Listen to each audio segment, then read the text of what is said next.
Good morning. Thank you all for being here today, and welcome to our Scam Jam event.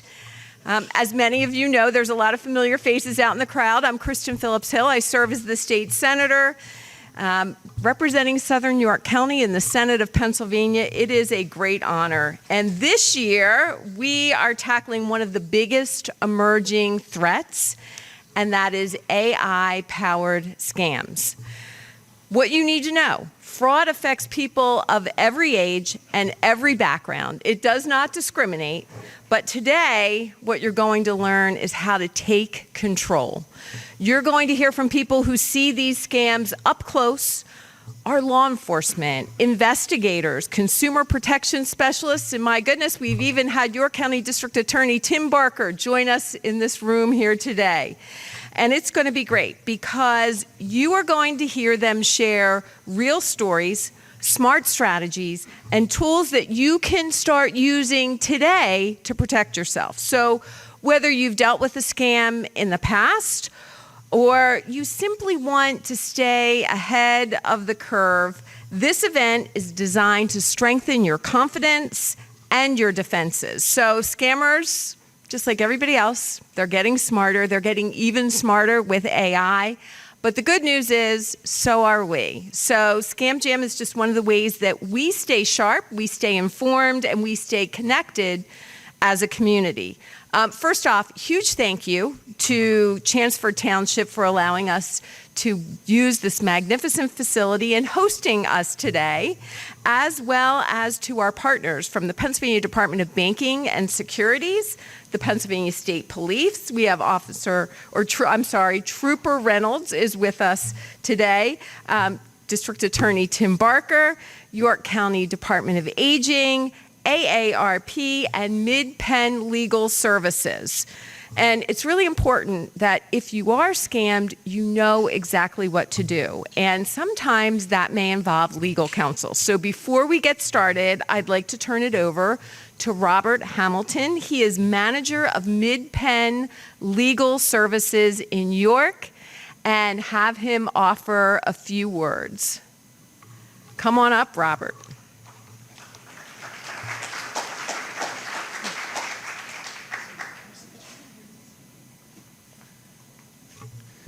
All right, good morning, everybody. Thanks for being here.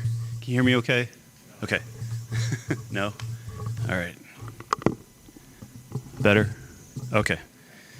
So my name is Robert Hamilton, or Bob Hamilton. I'm the managing attorney of MidPenn Legal Services. For those of you that don't know or aren't familiar with MidPenn, MidPenn is we're a civil legal aid organization. So we provide free legal assistance throughout the central Pennsylvania region to income qualifying individuals, low to moderate income folks on a variety of civil law matters. So we represent people in employment, employment law matters, unemployment compensation, landlord-tenant issues, Social Security, public benefits, various family law matters as well. And my program in particular, what I'm going to talk to you guys about today, is income tax situations, so federal, state, and local income tax issues. I don't know if anyone has experienced identity theft or fraud on the scale of the IRS or the state, but it is becoming more rampant. I've been doing this job for about over 10 years now, and each year it seems that I get more and more identity theft and scam cases involving IRS issues. These fraudsters are learning new ways each and every year to get people to, come in on whatever fraud that they've laid out for them, right? So a few ways that the IRS, or a few ways that these fraudsters can initiate ways to get people to, give them information that maybe they shouldn't be giving them, right? Or a few ways that they get scammed are that we see all the time. Number one is just using somebody's Social Security number on a tax return, or using a Social Security number for employment purposes or to report phony income and wages. So what happens is, you file your tax return, you get a letter in the mail several months later from the IRS saying that you didn't report, let's say, $10,000 that you made as an Uber driver or DoorDash delivery driver. And you never worked for DoorDash or you never did anything with Uber. You have no, nexus with that employer or that payor.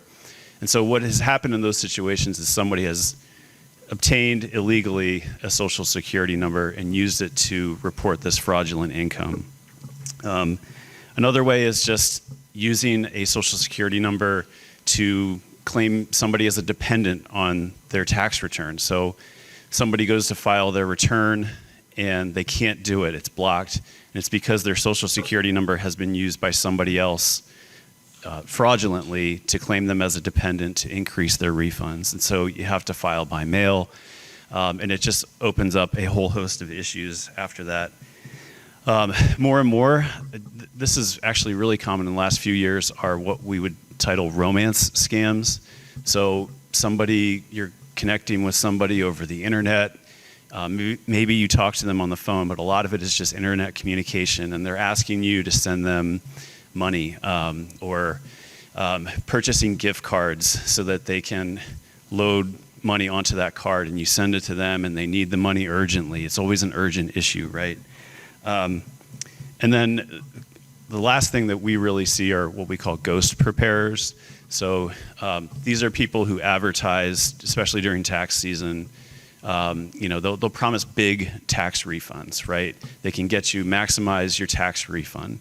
So people show up at these preparers' offices, or maybe they don't even meet them. They're communicating over email or over the phone. They send them their information, and little do they know that the tax return actually lists all these fraudulent credits that they should be entitled for, or income that, or they'll claim a business at a loss so that it maximizes their refund.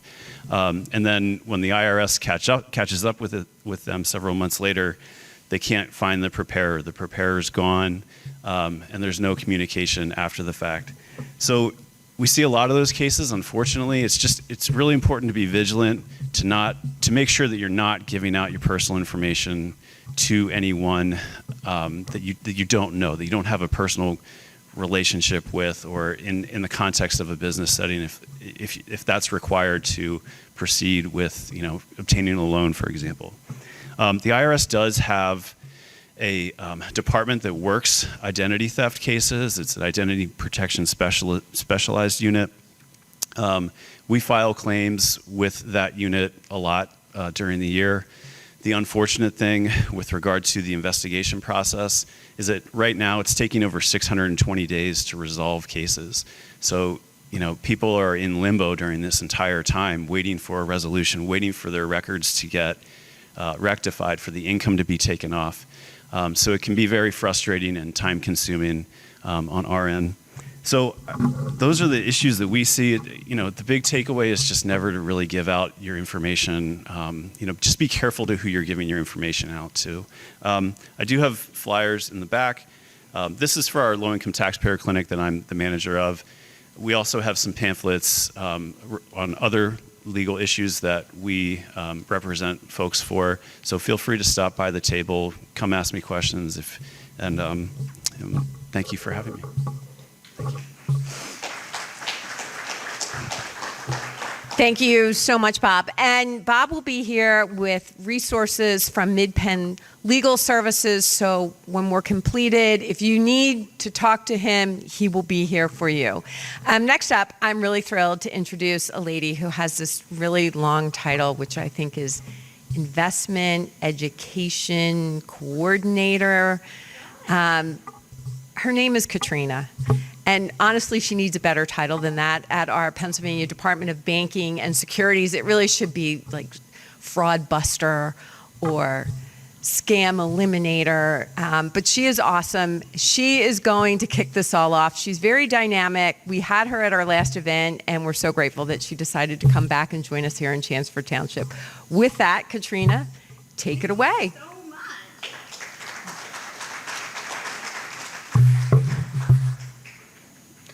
Thank you so much, Senator Kristin Phillips.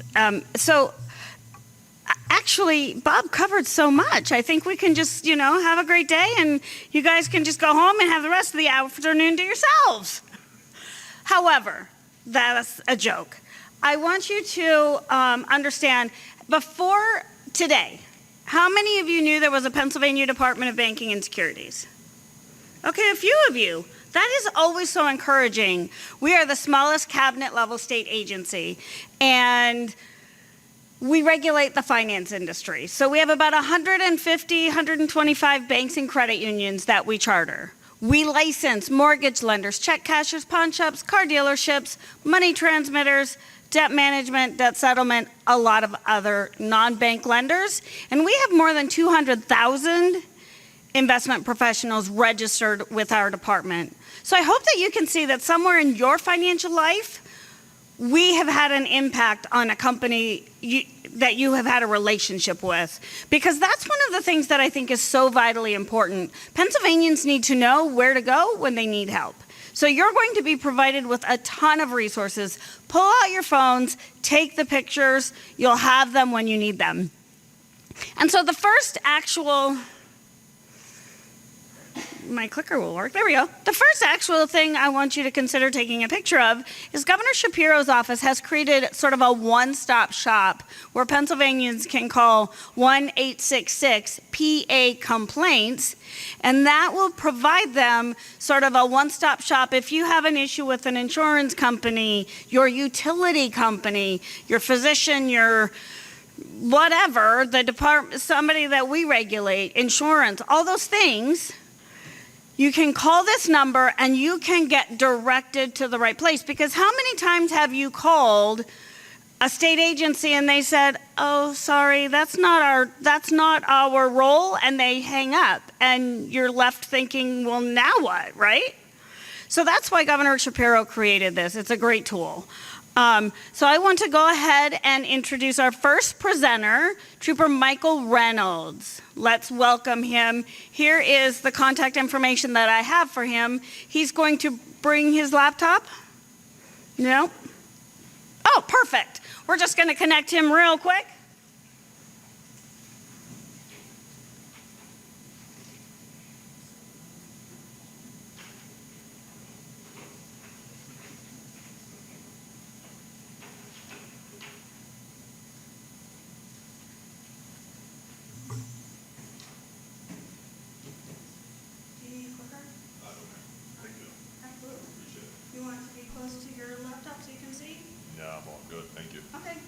Appreciate it. Do I need this?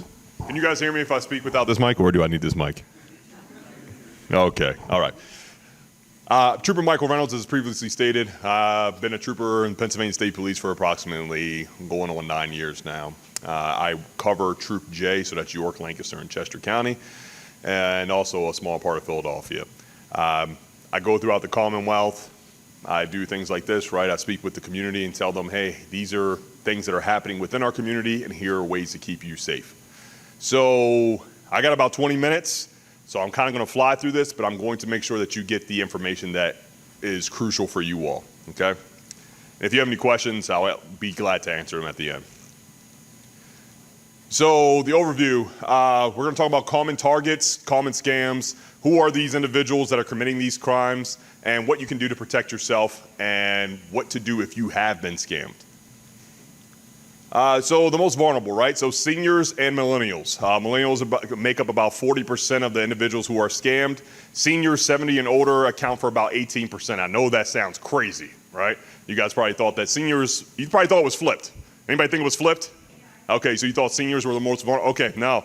So that changed a couple years ago because unfortunately the big boom in social media with TikTok and Instagram and things, a large portion of the scams that we investigate, unfortunately, are sextortion scams, and the large majority of the population that it affects are the millennials. Because that they're more vulnerable, unfortunately, because they're looking for bargains, right? They're looking for that great deal. They may not have the concept that we all have, that if it sounds too good to be true, right? Yeah, okay, so there you go, it is. And they're willing to take risks. Still a very large portion that we're seeing are telephone scams. So scammers, they would try to just talk you out of your money. My grandmother had this literally a couple months ago. Xfinity claimed to be calling her and asked for her social security number, right? No company is going to call you and ask for your social security number, right? And if they do, just hang up on them, right? Especially if you did not expect to receive that phone call. We call these the cold calls or the grandma scams. They'll call and say, you won Publishing Clearinghouse, you have to send us $5,000 to cover attorney fees, things of that nature. That is still very popular and still very successful for scammers, unfortunately. So what to do if you get this scam? Real simple. Just hang up, right? You don't need to waste your time. Your time is valuable. Just hang up on them. Never be pressured to giving information over the phone. That's huge. Your information, your data is the most valuable thing that you have, right? It's more precious than gold. These data brokers, they just trade data all day long, people's personal information. They just want to extract something out of you and or to verify some form of information. They would say, hey, Jane Doe, am I speaking to Jane Doe? And as soon as you say yes, boom, now they verified that this is the phone number associated with you, and all the other information that they have on their screen is probably correct as well. So just don't verify any information with these individuals if they're giving you a cold call. Now, that is to be said, if you are expecting a phone call, absolutely, right? Like you're expecting your doctor's office to call you, or you're expecting the car dealership to call you because your vehicle's being serviced, things of that nature, absolutely. But not if it's just out of the blue, a cold call, someone calling asking for your information. Banking scams, we still see this, and that's why I have it in here. Scammers try to access your bank account information to make automatic withdrawals. The phishing emails, and the largest one that we see right now is the no-click access, basically. One-click access. So they'll send you a hyperlink from Amazon. They say, hey, you made a $200 Amazon purchase on your account. We're going to cancel this unless you verify your information now. And they just want you to click that hyperlink. If you know good and well that you did not make a purchase on Amazon, do not click that hyperlink, right? Amazon, in my experience, I've been using Amazon a lot, and I kind of have a little addiction to it. In my experience, Amazon does not contact you and say, you spent too much money, right? Has anybody ever got contacted by Amazon and said you spent too much money? No. So it's probably not true. Right? So do not click on those. Those are phishing emails. And as soon as you click on that hyperlink, you're basically giving them access to your computer, right? You're opening that door, and they can go in and out of that door as they please. So if you see that, and I'll give you an example of one, there are always some type of typos or misspellings in it in some way in the email. I'll show you an example of one of those. Let's see, I think I have it. See at the end. So IRS scams, they're still really popular. They call and say, hey, you owe $10,000 to the IRS. We just had this over in Lancaster County. Unfortunately, somebody was scammed out of $50,000 because they said, someone called and said, you owe the IRS money, and we're going to send you a check. They never owed the IRS money. The check that they received looked official, but it was a washed check from someone else's account. They went to cash the check, and they were told that they had to send bulk cash to an address in Arizona, right? Everything sounds suspicious. They just went with it, unfortunately for them.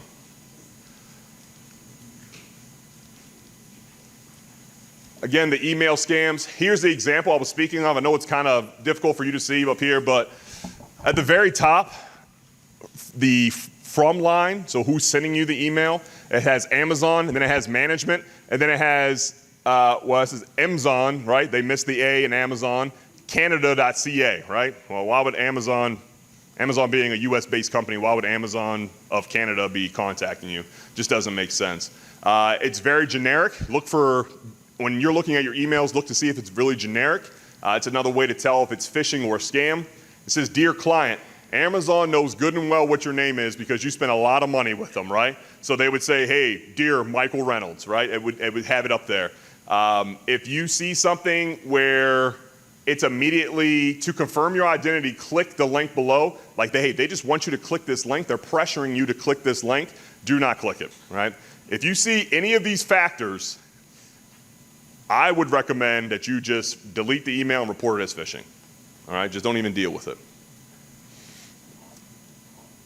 For email scams, check the from line, so make sure that there's no errors in the from line. Check the organization it's coming from. Again, one of the biggest indicators is if there is an immediate hyperlink that they want you to click on something immediately. That's a huge, huge indicator for us. Text scams. How many of you all have gotten a text from the Turnpike saying that you owe Turnpike fees and you've never been on the Turnpike, right? All right, unfortunately, that scam ran rampant, and it's still going on somehow, even though it's been on the news and everything, and people are still, unfortunately, falling victim to it. If you know, and it kind of goes back to common sense, right? If you know that you have not traveled on the Turnpike, and you get a Turnpike notification on your text message, don't click the message, right? Don't click it. Don't pay a bill you know you don't owe, right? We don't like wasting money. I think the largest part of this too is you can always verify this information. So if you get a message from the Turnpike, or if you get a letter from the IRS and you're like, oh man, like, is this real?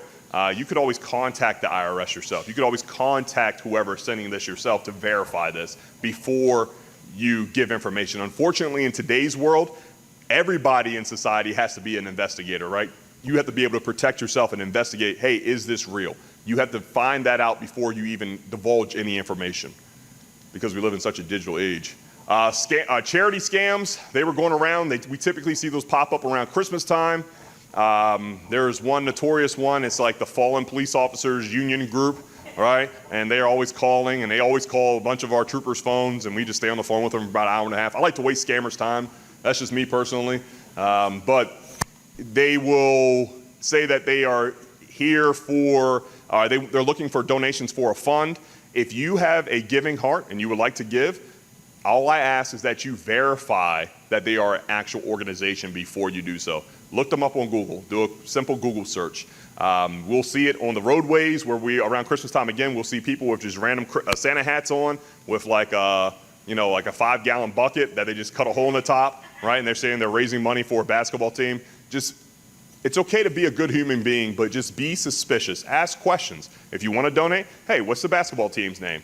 Where do they play? How many players do you have? And if they can't answer those questions immediately, it's probably not real, okay?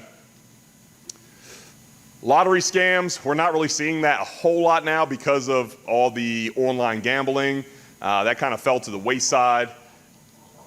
Home improvement scams, real big in summertime. They come around and say, hey, I'm doing Miss Susie's house up the street.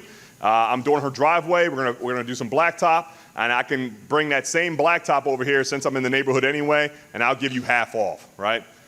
You pay them the 50% or 15% down, and then they never show back up, right? Again, just please verify that is an actual business. And the Commonwealth of Pennsylvania, this beautiful Commonwealth that we live in, they are required to have a contractor's license. And you can look up the contractor's license number. Say, hey, do you have your contractor's license number? Let me see it. I'm going to look you up and I'll give you a call. You do not have to make a decision at your doorstep.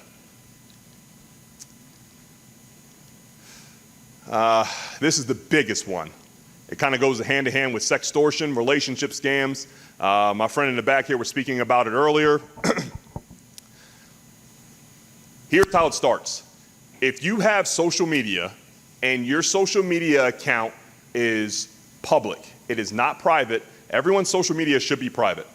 Everyone's. Your Facebook, Instagram, whatever, it should be private.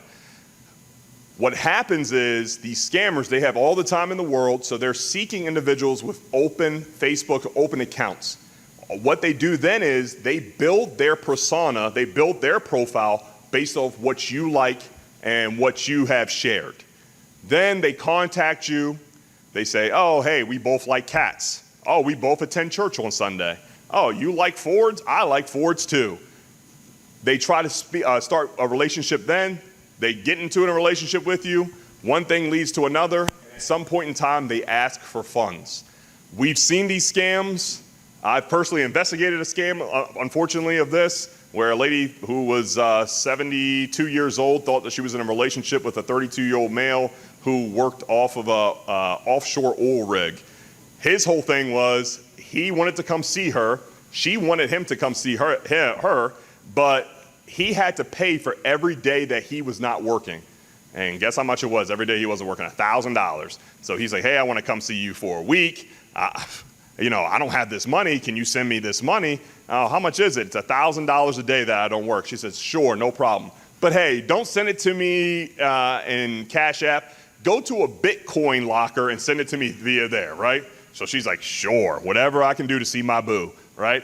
Makes no sense that you are paying someone with Bitcoin. If someone asks or requests that you pay with Bitcoin, I'm telling you right now, it's probably a scam. Just don't do it. Relationship scams are, unfortunately, it's not really, senior citizens aren't really the most targeted population. Unfortunately, it's our younger generation that's really targeted with this. So if you have children, grandchildren, let them know, make your account private. You should never have a public account where everyone can view it. It's just not safe at all. These are so who's doing all this stuff, right? They're organized groups. Typically they're overseas. Sometimes we found them, they're domestic groups, but they're huge, they're everywhere. I believe it was 2018, it was the largest phone IRS scam breakup in history, right? So joint task force with FBI, Interpol, and I believe it was the Indian Army, or India's Army. They went and they arrested like 240 people that were involved in stealing almost $14 million from US citizens. This happens all the time. And the biggest thing I can say to take from this to protect yourselves is just be suspicious, right? Remember, if it's too good, it sounds too good to be true, it probably is. Be suspicious, protect yourself online, make sure your accounts are private. A lot of times we've seen these scams, they gain access through email. So make sure you're changing your email password constantly. Because as we think about this, we have all these two-factor authentications now in society. So your bank, let's just say Fulton Bank, says, okay, hey, you logged into your account. We sent you a login verification code. It typically goes to either your cell phone number or your email. So if your email password is the same thing for everything else, and they get one password, I guarantee you they're going to try every other password as they go on. Use strong passwords, change them. I know it's a pain, but change them every month or every other month. If you have an iPhone or Android, they have a really good feature where it will create a password for you and then save that password and only use your biometrics to open it up. So it'll use your face or your thumbprint. Utilize those things on your phones. Like the smartphones they're smart for a reason. Consider identity theft protection. I personally have identity theft protection. Years ago, someone tried to use my credit card and charge $25,000 at a Mercedes-Benz dealership in New Jersey. I was like, great, right? I was like, I didn't approve. I looked at my Amex. I'm like, I didn't approve this. But use identity theft protection. Invest in LifeLock. A lot of your credit card companies will have this for free. Take advantage of that service. I know if you have AAA, I believe it's AAA, they have it for free as well. Install virus protection software on your computer. That's huge. I know, people probably aren't going to links they shouldn't go to, but if you're shopping online and you're on sites like Temu or Shein, has anybody ever heard of Temu or Shein? Okay. Or AliExpress, if you're on any of those sites, you definitely need some form of virus protection to protect yourself on your computers. Consider what you're posting online. If you're taking photos of your grandkids, your kids, and you don't have a private account, and you're taking photos of them and like, hey, first day of school, and we have school starting back up, and you're posting a photo of them at the bus stop, and it's a bunch of little kids, and then it has a photo of like the cross street in the background, probably not a good idea, right? Let's just be mindful of what we're doing. I know it may seem innocent to us, but unfortunately we live in a society where we have some people that just do some bad things. It's a big world we live in. If you've ever been scammed, report it. Report it to your local law enforcement agency. Report it. IRS, again, front and the back, it said IRS has a identity theft unit. It can be a really lengthy process to try to get your funds back. or to bring them to justice, we always recommend contact the Attorney General's office. They have a tip line if you have a scam, or if you've been scammed or someone attempted to scam you. Just contact the Attorney General's tip line. That way we know what type of scams are happening. And if you have any questions, my stuff is here on the screen. There is one thing that I would like to do. I have 2 minutes, and I just want to show you guys kind of how this works. If you bear with me for a second.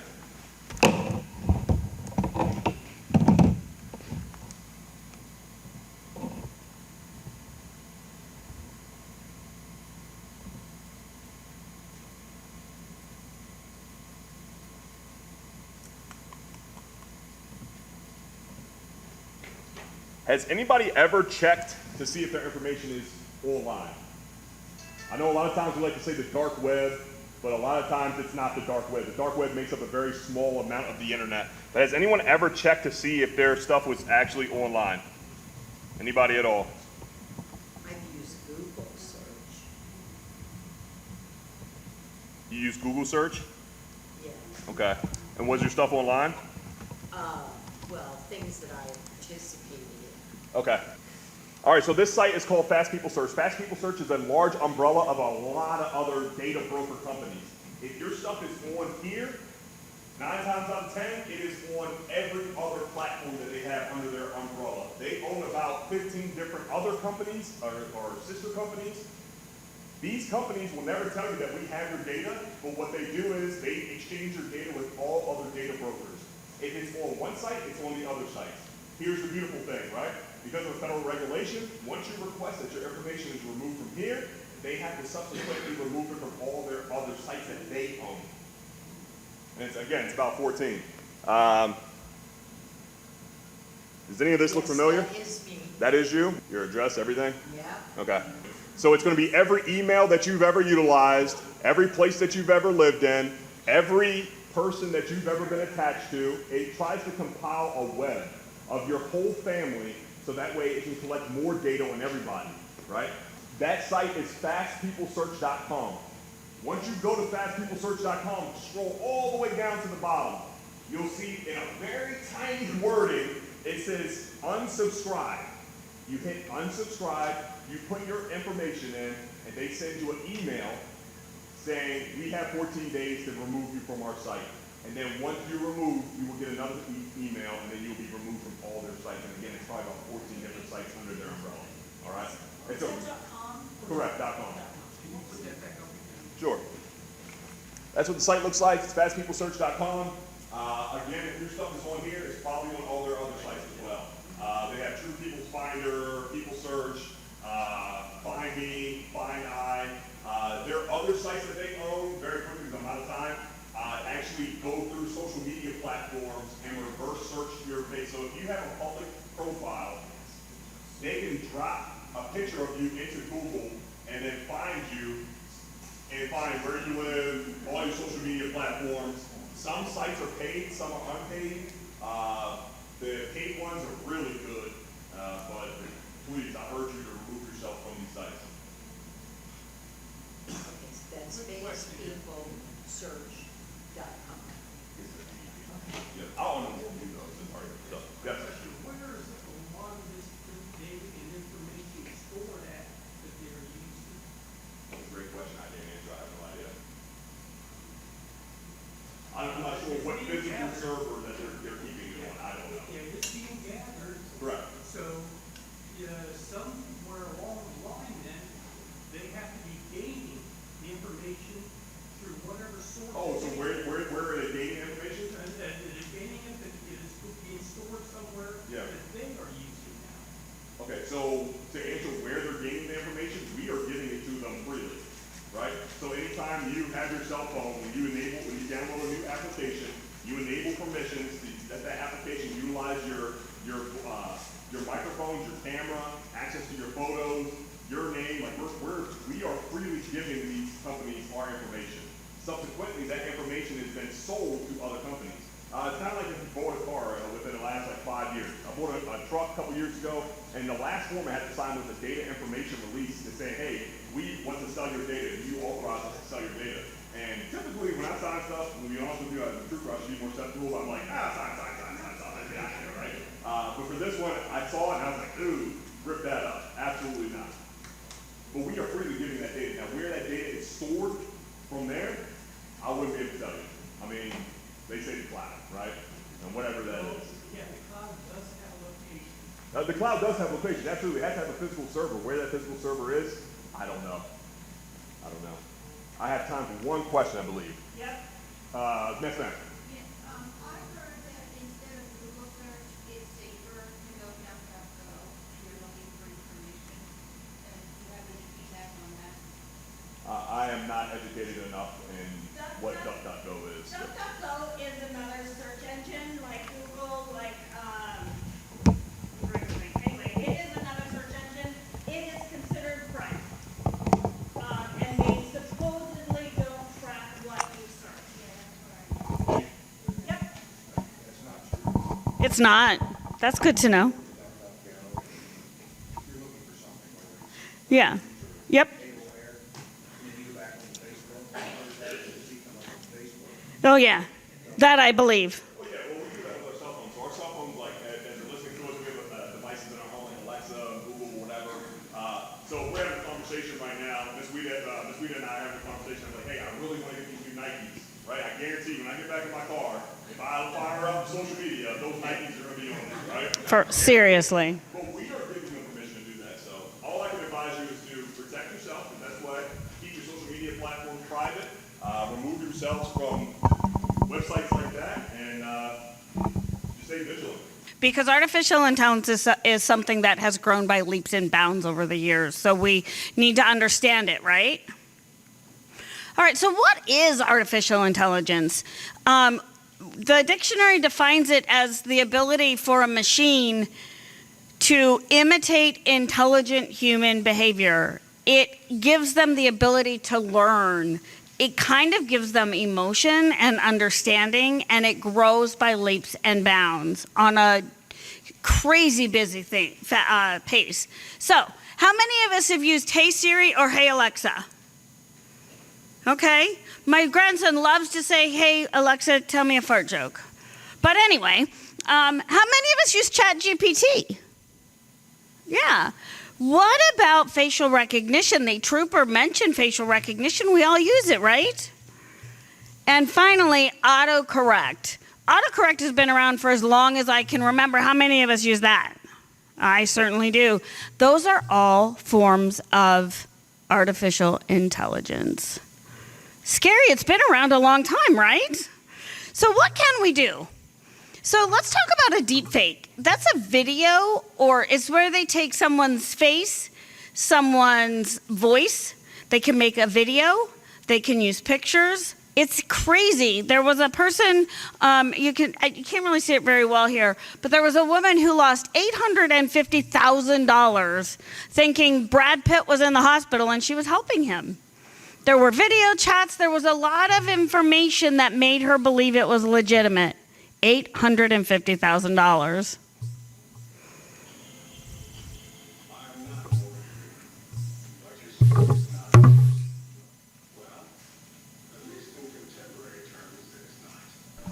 What if I were to tell you that I am not even a human being? Would you believe me? What is your perception of reality?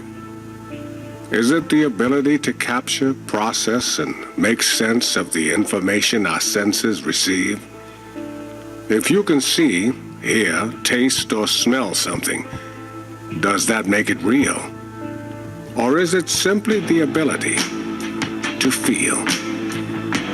I would like to welcome you to the era of synthetic reality. Now,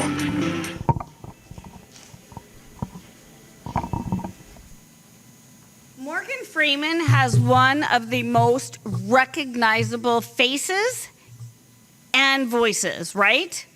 If you didn't know, you would have believed that was him, right? That's scary. So what about these two pictures? Take a look. The man, how many of you think he's real? Or do you think he might be artificially created? Artificial or real? Real? Okay. How about the woman? She looks pretty real, right? The truth is, these are both created using artificial intelligence. You can click on a link, you can say, hey, create me this picture. Create me a video that does this. It is absolutely incredible what you can do with artificial intelligence. So, how do you know what you're seeing on social media or wherever is real? There's this really cool trick that you can do. So Google has Google Lens. Bing has visual search. So you take that picture and you copy it and you paste it right into the search bar and you hit enter. And it will tell you if that picture was created using artificial intelligence, was it real? Where has it been used on the internet? My mother-in-law fell victim to a puppy scam. She lost $1,500. When I helped her, I took the picture of the puppy and I pasted it right into Google Lens. And it showed me that that puppy had been for sale for more than 10 years. It had not aged. It was the exact same puppy. That's how fantastic it is to be able to use this information. So use it. Use the tools that you have available to you. So I want to talk then about artificial intelligence and investing, because the two can come together. We just have to make sure that we use it well. So we have to know what our goal, before we start using artificial intelligence, we need to know our goals and our risk tolerance. As we age, as our lifestyle changes, our risk tolerance changes. So we don't want to take the same risk that we did when we were younger. You also want to make sure that you're doing your own research and monitoring your current investments. If something starts happening that's wonky, you need to investigate why. And then you always want to make sure that, in addition to your own research that you're doing, you want to make sure that you are consulting with a registered professional. And we're going to talk about that in a little bit. But artificial intelligence and investing, it's a tool. It's a way to help us learn. It's a way to help us make informed decisions. But it's also, we have to remember that all investing involves risk. There's risk and there's potential for growth. So we have to keep those two things in mind. Artificial intelligence is used for scams in all aspects, but I want to talk about it in the form of investment scams. So it might imitate a person. It might pretend to be a famous person like Brad Pitt. It might pretend to be someone that you care about. It might actually sound like your real investment professional, because I only need 3 seconds of your voice to make you say whatever I want. All of our voicemails say, hi, this is Katrina. Well, yours says your name. But anyway, it's just our voices are out there, so we have to remember that. We also want to make sure that we are checking into unregistered investments and unregistered investing platforms. So, there's Acorn, there's Robinhood, there's all the places that we can go to invest. But artificial intelligence can create a brand new one that maybe looks like one that we're familiar with, or it looks like it has a really strong history. So we have to make sure that we're checking that information as well. And again, I will share that information. And then the false claims. There can be hundreds of claims that this investment got me this growth. I was able to do this because I did this. So we need to keep that in mind too. We want to verify the information. So let's talk about the voice scams. I said that it can impersonate your investment professional. It can sound like a famous person. Be willing to say, you know what, I'm going to call you back. And call your investment professional at the telephone number that you know. You have your records. The phone numbers are going to be there all the time. Make sure that you're checking that. If it's a famous person, just think to yourself, why would that person call me? I mean, I'm sure we're all well connected and all the things, but if it's not someone that you have a relationship with, question that. And then if it's a family member, I always say having a passcode. Remember when your kids were young and you had a passcode that if someone was going to pick them up from school, they had to know the passcode? Well, keep that passcode. Come up with a new one. Keep it so that if someone calls saying, I'm in trouble, I need help, well, what's the passcode? If they can't tell you, just hang up, right? Call them on the number that you know, because that's the connection that we have, right? All right, so how about cryptocurrency? Do we have any crypto experts in the room? Yeah, I'm not a crypto expert either. I always say if you don't understand it, don't buy it. However, artificial intelligence can create some pretty crazy things. It can show us that this is a great opportunity. They may encourage us to invest a little bit. You know, what's the risk of investing $500 in a new crypto coin? You could lose all $500, right? But they create this website, and suddenly your $500 is worth $5,000, and they say, you know what? You deserve a weekend getaway. So you take money out, and you spend it, so it looks legit, right? If I put money into something and I can take out my profits, well, I believe that. And then suddenly they tell you, here's this new opportunity. This is going to drop. You're going to grow exponentially. You should cash in your other investments. And then you do, and then the money's gone. So I want us to make sure that we are aware of that.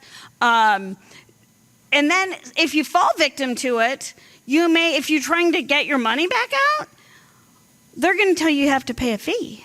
You've got to pay taxes. You've got to pay handling, all the things.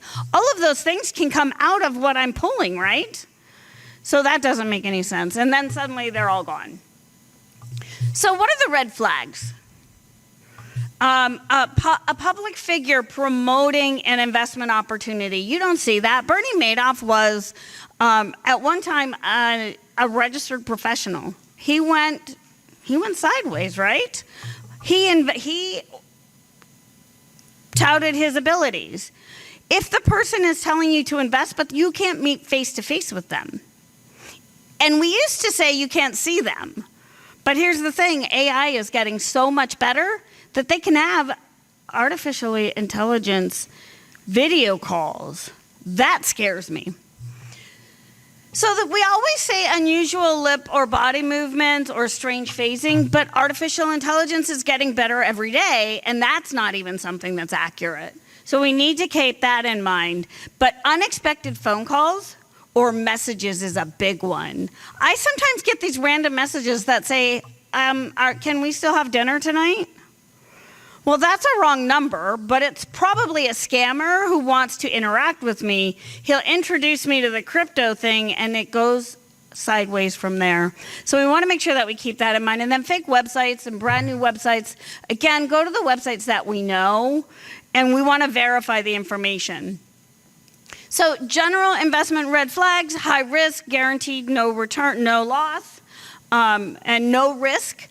They might tell you that there's only 2 more of these opportunities available. So that's that fear of missing out, right?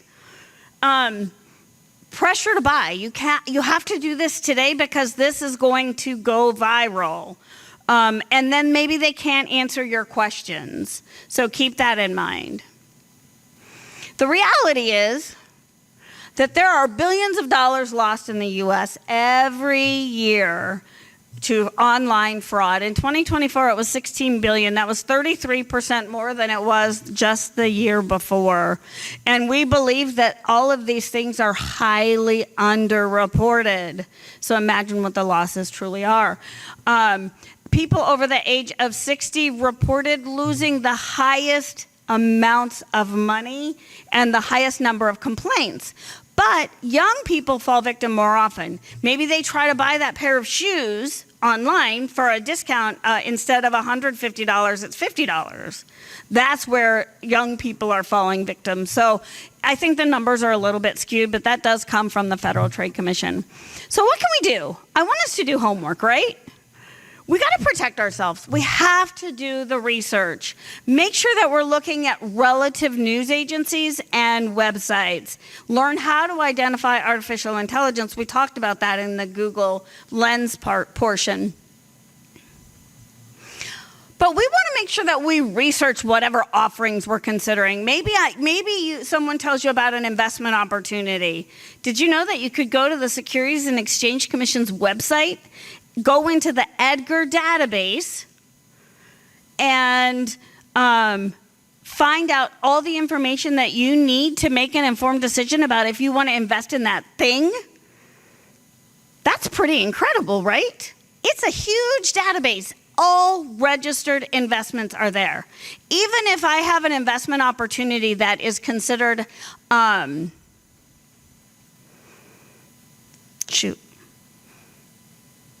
exempt. Even if my opportunity is exempt, because I'm only going to offer it to my closest friends, I still have to register it and it will show up as exempt. Now, when I see what the information is there, I can see how long the company's been in business. I can see their profit and loss, their price per earnings. I can see their prospectus. I can see their chief operating officers. I can see everything I need to make an informed decision about my investment my investment opportunity. That's an amazing, amazing place to get information because it's coming from the federal regulators.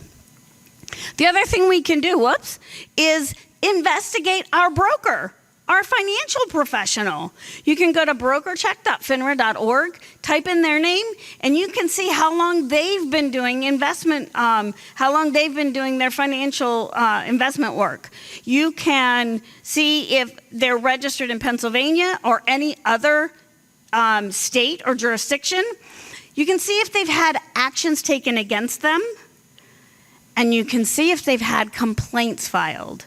But I always tell people, just because someone has a complaint against them doesn't mean they're a bad investment professional. It means that maybe they made someone mad. We get a lot of customer complaints from consumers that are just simply frustrated that their investment professional didn't get them the earnings they thought they should. And they file a complaint. That information is going to be here on BrokerCheck. So make sure you read it and understand that complaint. So that's brokercheck.finra.org. It's a great tool. So if you're a victim, I hate to say it, but it happens, right? If you're a victim, I want you to report it to local law enforcement.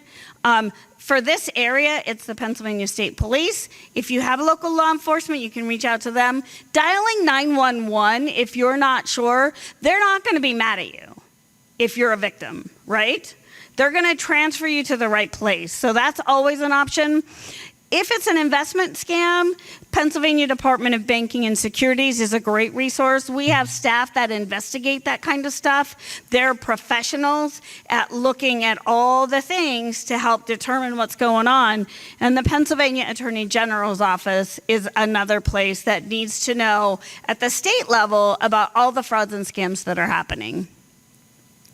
If you're a victim, you also want to report to the federal agencies. The Federal Trade Commission, reportfraud.ftc.gov is where you want to take that. If it's an internet crime, the FBI has the Internet Crime Complaint Center, ic3.gov. That's a really important one. And so often we think, well, I didn't lose a lot of money. But the truth is it all adds up. And if law enforcement doesn't know about it, they can't research it. How many years did we all go getting those phone calls from the IRS telling us we owed money? It wasn't until 2018 that they were able to make all those arrests. So keep that in mind. Think about what you can do together as a community. And then the Securities and Exchange Commission at sec.gov/TCR. The Department of Banking and Securities has come up with a new webpage. It's called My Money. If you go to pa.gov/mymoney, there are an incredible amount of resources available there for you to learn more about investing, about home ownership, about all kinds of different things related to your money. So that's a great tool. And finally, my name is Katrina Boyer. I'm the Investor Ed Coordinator. You can reach me by email is typically best, and I will get back to you or get someone else to get back to you. So that concludes my presentation. Whoops. I want to introduce the York County District Attorney Timothy Barker, who's going to talk about recent financial exploitation cases here in York County. DA Barker?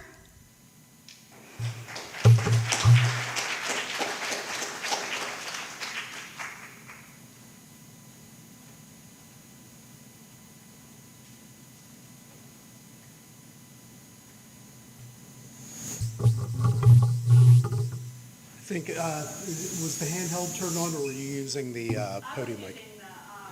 I was using the podium. Okay. Just so that the information Okay. I like to walk and talk a little bit.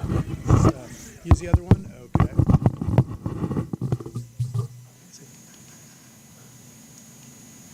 Can everybody hear me?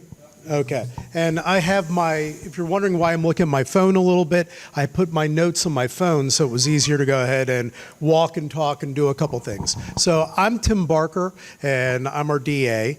And unfortunately, for many years now, because I've been in the office since '98, I've had a chance to see the evolution of how people scam each other, and especially older adults, how those scams have worked out. Some of them wind up still being the same, and we're going to talk about those. Other ones have changed and evolved. Now, you had heard a lot of information already about some of the relationship and the investment scams that go on, and really those all begin by trying to develop that personal relationship, trying to pull you in that way. And a lot of the tactics that get used, quite frankly, go back to the basics of sales. You know, fraudsters, in many respects, are salespeople gone wrong. They've got two main goals in mind. One is either the short-term cash grab or the long-term identity theft.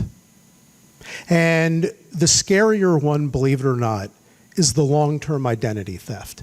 Because if they can go ahead and they can get a hold of your identity and go ahead and get all the information they need, that's the gift that keeps on giving.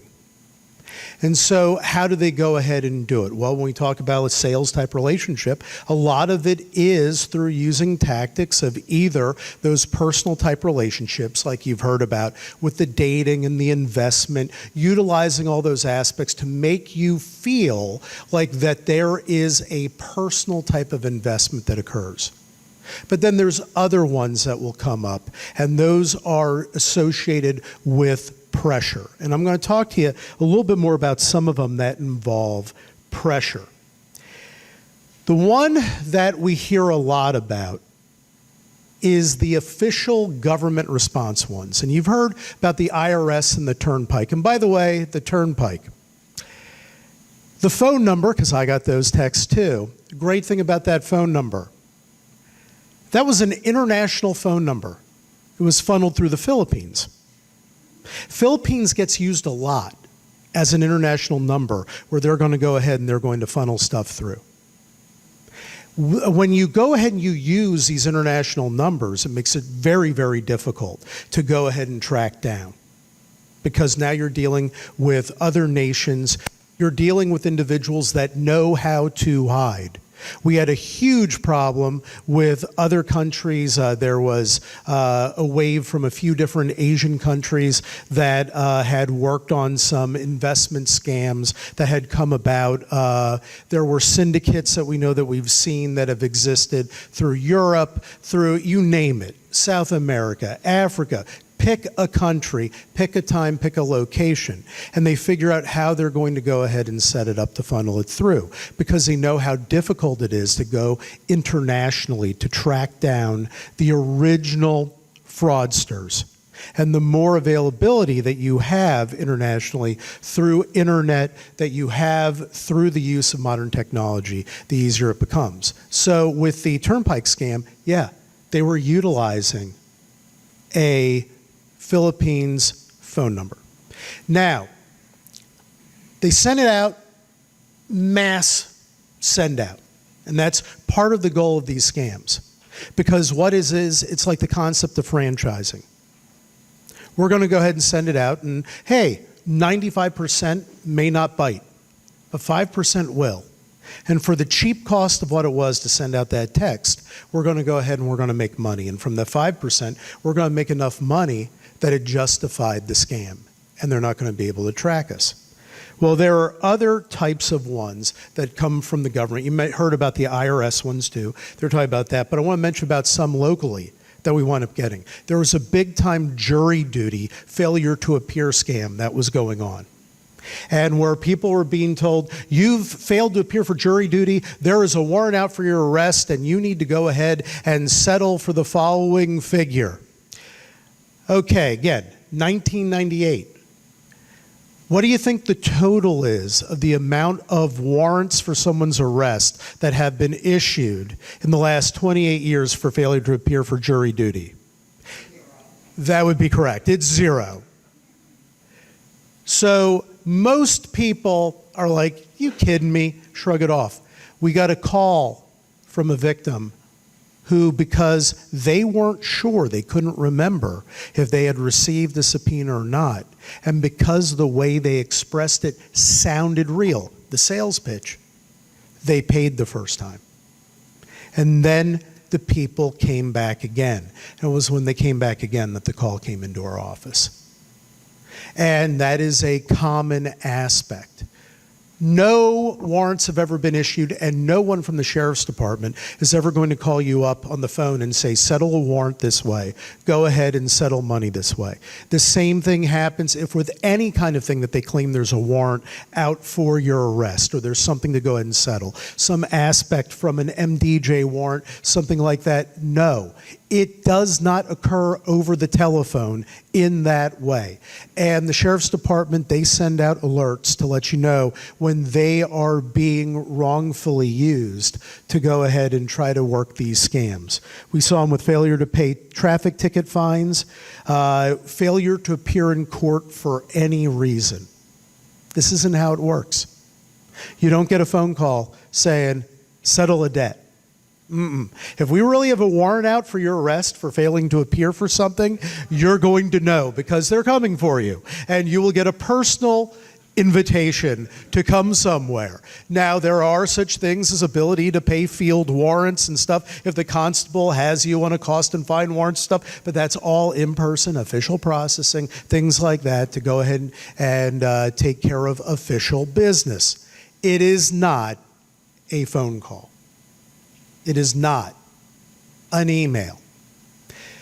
Now, when the question was asked earlier, too, when it was raised about how did they get all your information, where does all this come from as well, when you heard about the information mining and how people try to go ahead and look into stuff to do that mining, a lot of these things are obtained through public source documentation, and it's been around for years. And in fact, a lot of these sites originally began for tools to use for investigative purposes. So there are official, law enforcement agency ones that we have that are protected and that you have to be certified to go and look at. But if you're a private detective, they developed some of these sites so that you could go ahead, look up and get leads on where people were to go ahead and serve process and things like that. And so as these companies continued to grow and they bought more and more data, it was easier to do. And it began with your public sourcing, real estate, or with any other kind of official things that you did in activity, and it continued to expand to where now we had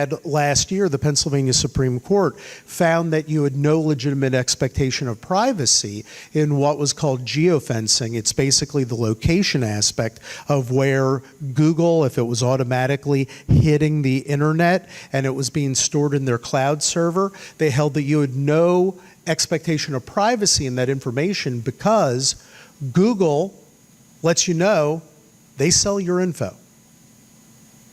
And that eliminated the expectation of privacy. Now, there's a question as to whether that will hold based upon a newer Supreme Court case. And supposedly, Google has now gone away from servers and has it on your individual phone for some of that location. But literally, that's tracking location. Now, for other information off of cell phone towers, we have to use warrants to go ahead and get that. But what caused the difference? their ability to sell your information. Those little cookie pages, which by the way now they have a lot more explanation of the opt-outs because they have to by law, reject all, always reject all. But they always come up. Because if you don't hit the reject all, the automatic default on that is we will sell it. It is to a yes, that they can use it however they want. And that's one of the ways that these sites make money. These so-called free sites, they're selling your info. So it's out there. There's so many different ways that your information is out there, and that's one of the things that scammers will go ahead and they will try to use.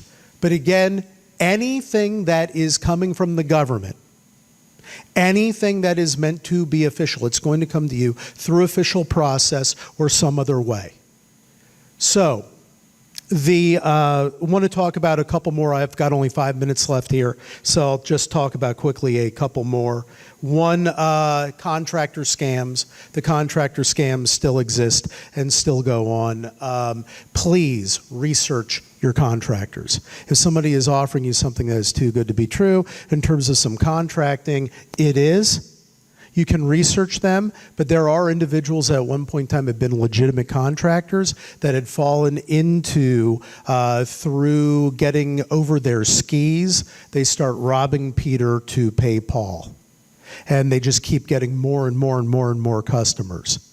How can you protect yourselves and help out in those ways that we can hold those fraudsters accountable? When you are drawing up a contract, have it be drawn up where there are specific payments to go to specific aspects. Make sure that's in the contract. The more specific your contract is as to where the money is to go, the more it becomes then a crime called theft by failure to make required disposition of funds received. It's far easier to prove than theft by deception, because of the intent element that's required and what the act is. They took the money, they used it for their own purpose, they didn't use it for the purpose of the contract. So that's a way to go ahead and protect yourself, and we see that all the time. Now, a couple of other things we continue to see too. We continue to see the blackmail scams. We continue to see the kidnapping scams coming through. The blackmail scams of where I have compromising information and photos on you. And if you don't pay, I'm going to expose it to the world. And here's the reality. You know that you didn't do anything, so don't respond to them. Now, in the world of AI, one of the things that they're trying to go ahead and get to, especially if they can call you and talk to you to make the threat. And they do that with the kidnapping scams of where they try to make it sound like grandchild kidnapped, foreign country. Those still go on. One of the things that they want you to do as well, besides a short-term cash grab, if they can get you talking, they record your voice. And the moment that they record your voice, they have you. And they for future purposes. So here's what I do. If it is a phone number I do not recognize, I do not answer. Never, ever, ever do I answer. If they really want to reach me, they leave a message. So when my bank calls me, they leave a message or else. So that is exactly how you should operate.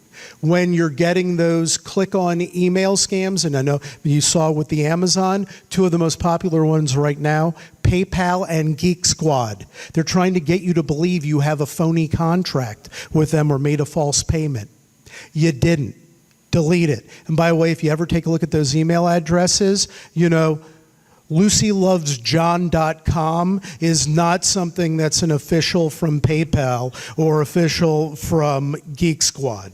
So finally, I want to mention to you the number one source of scam. Who's most likely to scam you? Sad to say, your own family.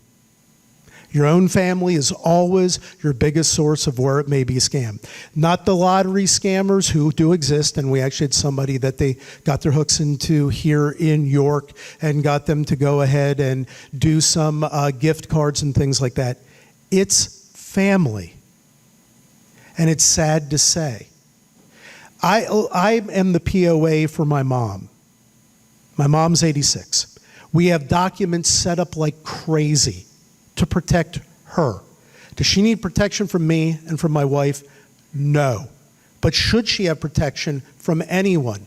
Yes. And so those documents are set up. They are meant to protect everyone. I don't care who you are. I don't care what you do. I don't care who your loved one is. It's just good sense to have things in writing. Your POAs, your documentations, who's authorized to assist, your wills, all your important documents, and then keep them stored in a very safe location. Please do that to protect yourself.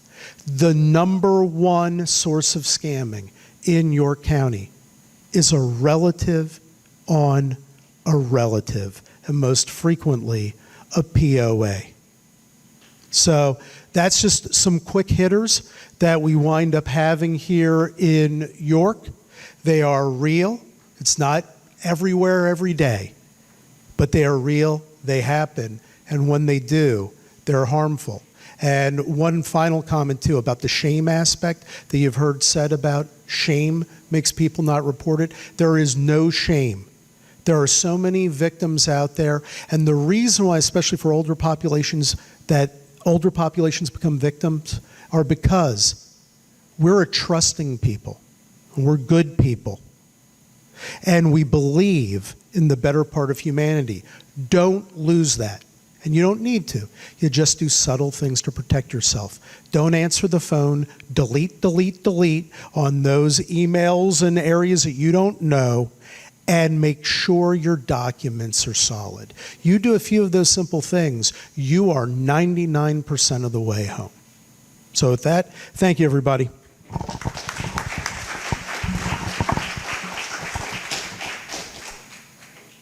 I recently saw a number that astounded me when it came to elder financial exploitation. $60+ billion a year is lost in the United States to a person who knows their perpetrator. $60+ billion a year.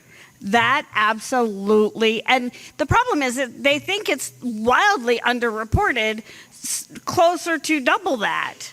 So think about that and make sure that we are taking care of ourselves. Good afternoon, everyone. I'm so happy to be with you today. As Katrina said, I'm with the Pennsylvania Office of Attorney General, and just want to give you a few extra tips, but more importantly, I'm going to give you a quiz. I'm going to see how well you were paying attention.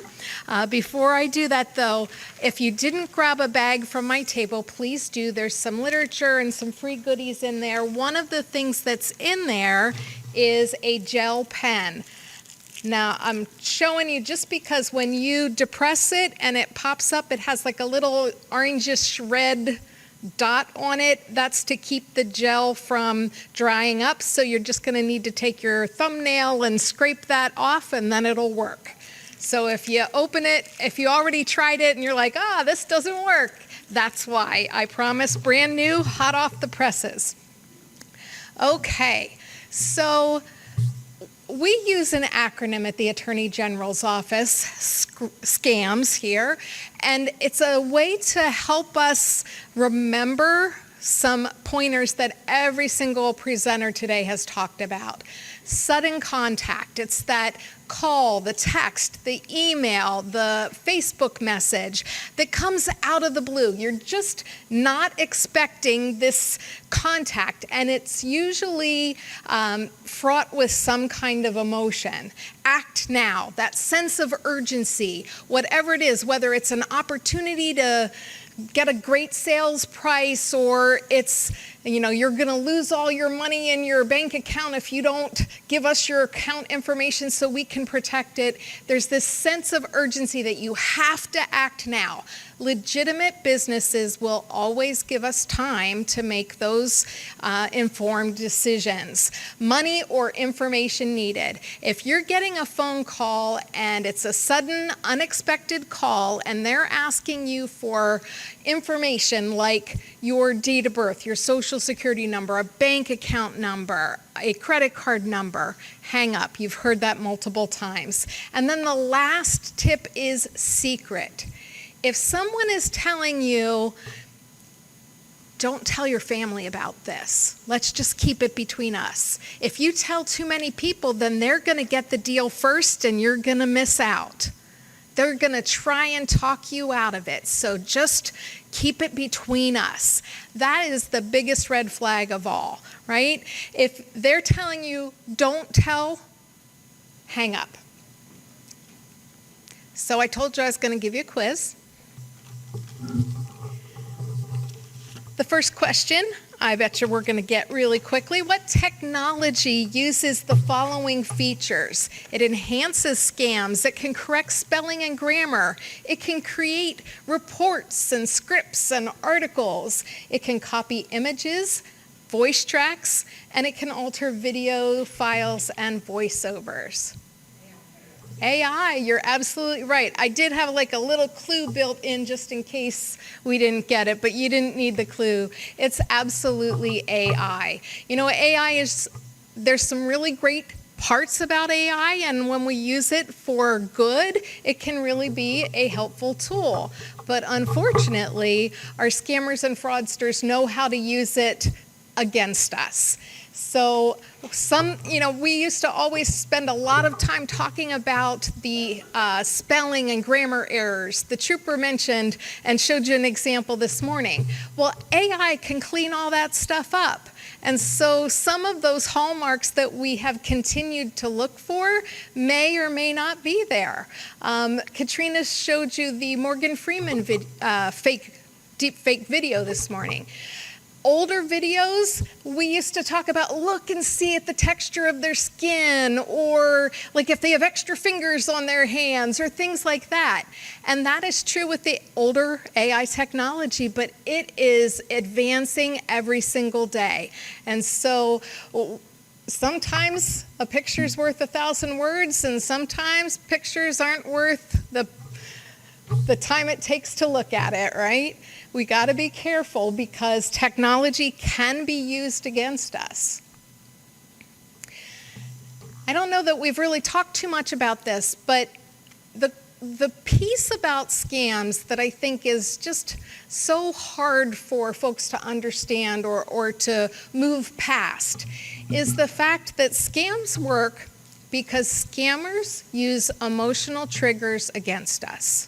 Right? They want to lower our defenses. They want us to stop thinking with our brain and think with our heart, our emotions instead, because when we do that, we are easier to fool, right? Please don't ever think that if you have been scammed, it's because, you're not young enough, you're not smart enough, you're not rich enough, you didn't have enough education. None of those things matter. Our office, we see every kind of person in the world could be scammed and has been. Doctors, lawyers, doesn't matter how much education, doesn't matter how young or old. So I want to ask you, if I give you a scam type, tell me what emotion they're using, okay? So the first scam, romance scams or family scams. Which one? What emotion? Relationships, love, right? They're trying to pull on that heartstring to get us to fall for that kind of scam. Okay, what emotion? Investment and sale scams. What emotion do you think they're trying to get to? Could be greed, yep. It could be financial gain or opportunity. They're trying to, you're going to be able to do whatever it is. Go on that world cruise if you pay attention to the investment. How about sweepstakes and lotteries? Get rich quick. Greed, emotion. Greed. How about excitement? How about joy? Yeah, all of these emotions, because, you're in for the windfall of your life, or so they say. How about the ones that say that there's an arrest warrant out for you, or you're going to lose some type of service or money? You got it. It's fear. They play on our emotions so they can get us to lower our guard and give them the information they want to be able to take advantage of us. Okay, another quiz here. We didn't really talk too much about this, but what types of money do you think scammers use, not money, payment. What types of payment do you think scammers use most often? Bitcoin, what else? Checks. Gift cards, cash apps, credit cards. Unfortunately, yeah, there's been a lot of scams where they try and convince people to turn their money into gold bars and then meet them in a parking lot to hand over the gold bars, and then they'll invest it for you and make sure it's nice and safe. Yeah, well, okay, I'm going to show you the 4 most frequent payment forms according to scam complaints filed with my office, the Bureau of Consumer Protection, in 2025. And we actually didn't say the #1 way, wire transfers, like Western Union or MoneyGram. When someone asks you for a wire transfer, that should be an automatic red flag. Right? Because once that is initiated, you can't stop it and you cannot get your money back. So the only time you should be doing wire transfers, honestly, is like if you are settling on a house and you need to wire transfer your down payment where you're going from one bank to another bank. If a scammer asks you for it, hang up. I heard somebody mention the payment apps like PayPal or Zelle or Venmo. They can be great assets and ways that you can. I have a son, and every now and then he'll say, "Hey, Mom, could you give me a little help?" And so Venmo makes it easy for me to give him a little help. But anything that can be used for good, unfortunately, can also be used for bad. I heard crypto, Bitcoin, and then lastly, those gift cards. Gift cards are for gifts. If someone is asking you to pay something, especially if you get the one where they say you just have to pay your taxes first before you can get the prize, then can you go get an iTunes gift card to pay for it? Well, I'm going to let you in on a little secret. Uncle Sam is not a music lover, and so those iTunes gift cards are just not going to help you. I think we've talked about all of these. Don't answer your phone. Watch out for those pop-ups, clickbait type of advertisements. Question. Verify before you comply. Right? Check it out. When in doubt, check it out before you give that information. Always check with trusted sources. That might be a monthly bill or statement, or if you have your bank or credit card app on your phone, if you get that message that says, this $2,000 purchase was just made, click if you didn't make it. Don't click. Check, call the credit card company on the number that's on the back of the credit card and ask. Don't just believe what they tell you.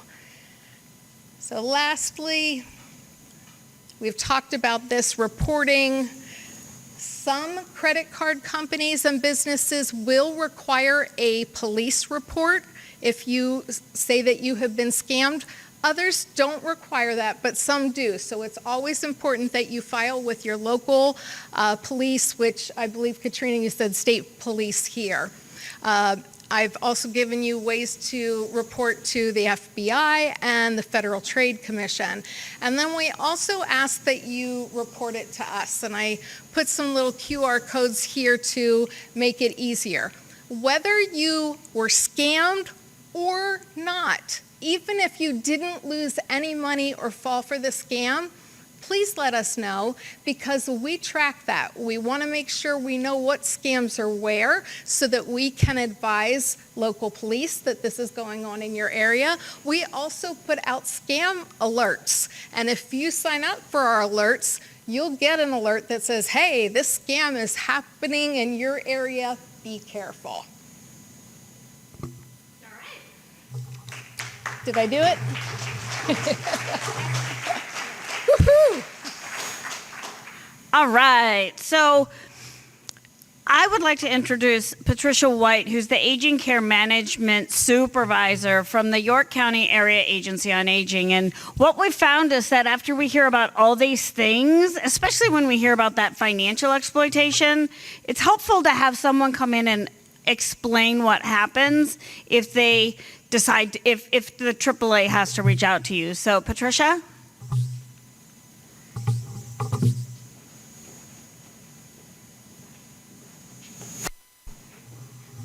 Hi, good afternoon, everyone. My name is Patricia White. I work for York County Area Agency on Aging, and I oversee our Protective Services Department. I'm actually here with one of my investigators, Sam Casey. Please feel free to reach out to her after this. She's got a lot of good information to put out.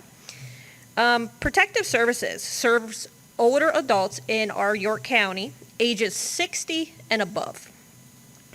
We investigate any type of abuse, neglect, or exploitation that might be occurring.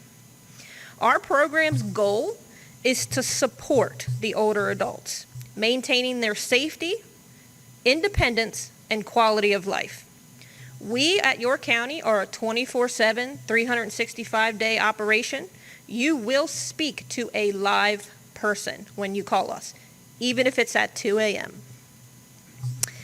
Our office sees about 1,900 cases every single year. Once a report is made to our office, a protective services worker is assigned to that case, and they provide a really thorough risk assessment, safety plan, education, and resource connections. We tailor these services to each person's unique circumstances. We emphasize on self-determination. We understand that older adults have the right to make their own decisions, even when others may view them as very unwise decisions. As long as that individual has capacity to make their own decisions, we have to allow that to happen. Our PS workers approach each case at a person-centered and trauma-informed lens. We recognize that older adults may sometimes distrust the system, they fear losing independence, or they're very overwhelmed with the situation that they've got themselves into. The role of our Protective Services program is not punitive. Okay, our workers do not come in and they take over. They do not remove rights. Instead, we do a lot of collaboration. We collaborate with the individual, their family, banks, service agencies, law enforcement. Our goal is to reduce harm and strengthen social support networks. When it comes to financial exploitation cases, in York County, it's the #1 reported event to our office. Unfortunately, there are limited recovery options.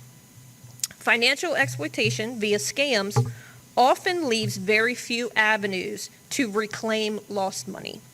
Most scammers intentionally operate with methods that prevent identification. They work with international networks under false identities, encrypted communication, and rapid fund movements. PS workers help set realistic expectations about the recovery while focusing mainly on preventing any additional losses. Individuals targeted by scams need empathy before education. A supportive approach helps reduce shame, fear, and defensiveness, making that space for that honest communication. People have to feel safe with us before they'll engage in conversation and give us very private information. As a gentleman walked up to our table today and he was talking to us about his brother, unfortunately, some victims remain intensely bonded with their scammer.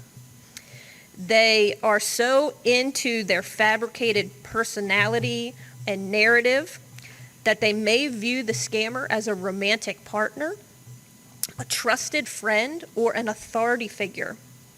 Attempts to prove that it's a scam often escalate in conflict, causing that person to withdraw and stop communicating. Our PS workers use a very gentle approach, and we ask questions.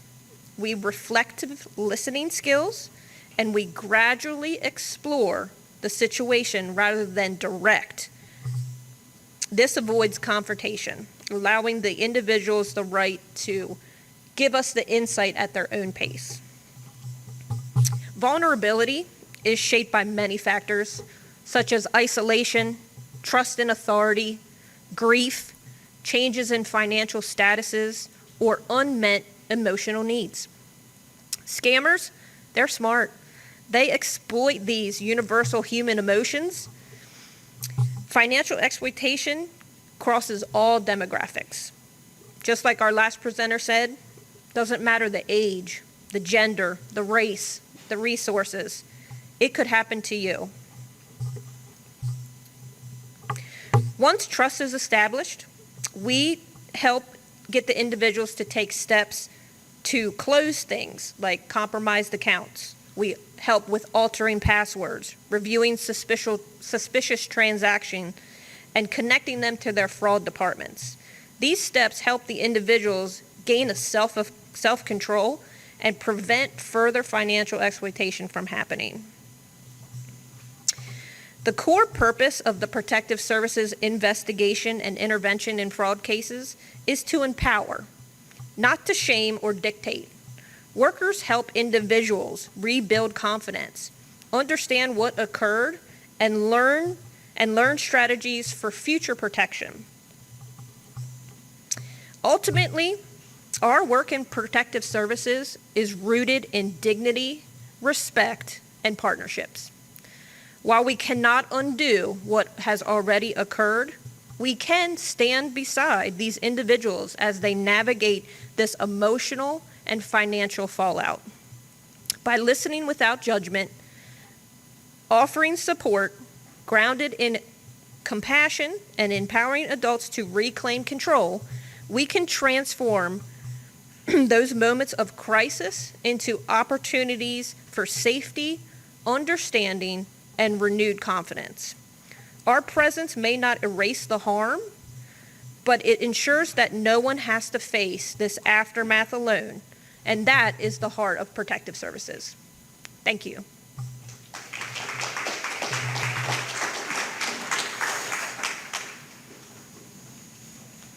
Protective Services is such an important part of all the things that we do. So thank you so much, Patricia. Well, I'm just going to say, let's give a huge round of applause to all of our speakers and all of our presenters.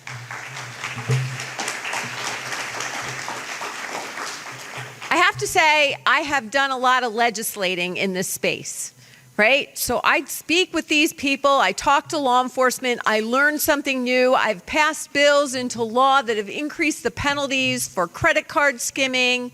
We are always looking to make the law better, but the reality is that the law always seems to be 2 steps behind what the fraudsters and scammers are doing. So you are your own first line of defense. You are now armed with all the information. You have been given so much insight. You've been shown the tools that you need to stay vigilant. Go home, enjoy life, and work on the defense. And if anything happens to you, please reach out to law enforcement. And here's the thing. If you don't tell them what's happened, then somebody after you is going to be caught up in the exact same scam. You have the power to stop them. And all you need to do is reach out. If you're not sure you want to talk to law enforcement, call my office. We will get you in touch with the right people. But with that, I want to say thank you all for being a part of today's Scam Jam, and enjoy the rest of your summer. Stay safe.